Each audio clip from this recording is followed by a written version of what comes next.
Meron ako ditong chocolate lager. This is a limited edition San Miguel beer. Nung unang beses na ginawa ito, this is not made in the Philippines. This was imported from Thailand. But now, gumawa na rin dito sa Pilipinas, dito sa brewery sa Polo, Valenzuela. Polo Brewery in Valenzuela. Ang ingredients niya ay water, malted barley, sugar, corn, caramel, natural and artificial flavors, hops, citric acid. I don't see any chocolate in the ingredients list. I guess it's the caramel and the natural flavors ang nagpapa-chocolate sa kanya. Tikman natin. This is only 4% alcohol by volume. So, mababa ang alcohol content niya. But let's try it. Let's see what it looks like.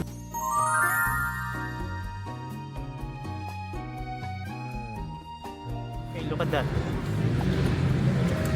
So it's dark. Para siyang kakulay halos ng Coca-Cola. And it's very fizzy. It's very bubbly. Mataas yung carbonation niya. Look. Yung head niya is also just right. It doesn't look as dark as Cerveza Negra. Ang Cerveza Negra is dark roasted malts. This one is lager. But this is chocolate. And ang Cerveza Negra mas maitim kesa dito. It's also higher alcohol content. It's 5% yata or 5.5. Let's smell it. Ang bango niya. Amoy chocolate. Tikman natin. This is San Miguel Chocolate Lager Limited Edition. Immediately ang taste niya is it's so sweet. It almost feels like you're drinking parang chocolate drink, parang Milo. Yung pagka-beer, hindi mo agad ma-notice. I don't feel like you're drinking beer. But usually kung nakakatikim ako ng mga chocolate flavored beers or mga lagers or ales, mas beer pa din yung nangingibabaw. This time, parang mas pataas yung pagka-chocolate niya than the beer itself. Kung ikukumpara mo siya dun sa mga ibang flavored beers ng San Miguel, not the flavored beers hindi yung San Miguel flavored beer, yung mga apple, lemon, lychee, not those. I would compare it sa Cerveza Blanca at Cerveza Negra. I think yun yung dapat comparable to this one. Yung Cerveza Blanca, that's wheat ale, wheat beer, mas obvious yung pagka-beer niya. Ganon din yung Cerveza Negra. Mas obvious yung pagka-beer ng Cerveza Negra. This one, I don't feel like you're drinking beer at all.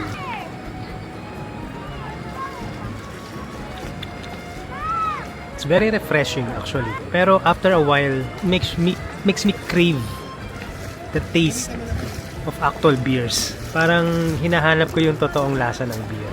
The mouthfeel and the finish, it's overwhelmingly chocolatey. At the end of the day, it's good na nag-introduce ang San Miguel ng mga ganitong bagong type of beers dito sa Philippine market.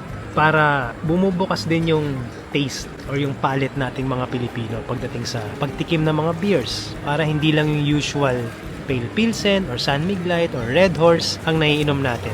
Okay din na na-introduce tayo sa mga bagong klase ng beers dito sa atin sa Pilipinas. How much is this? I forgot kung magkano ko nabili ito. Ilalagay ko na lang dito sa graphics dito sa taas para malaman niyo kung magkano ito. Nabili ko to sa Robinson Supermarket. But it's also available sa mga iba-iba pang groceries dito sa Pilipinas.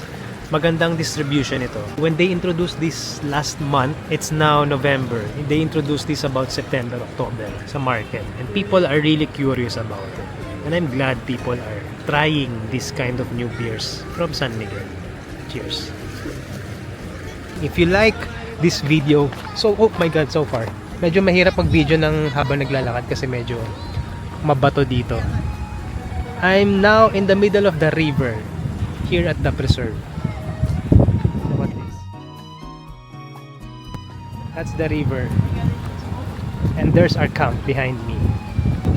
Right in front of the camp is the river. Anyway, if you like what I'm doing, kung nag-enjoy kayo dito sa mga ginagawa kong video, please hit the like button down below. And if you're not yet subscribed, please subscribe.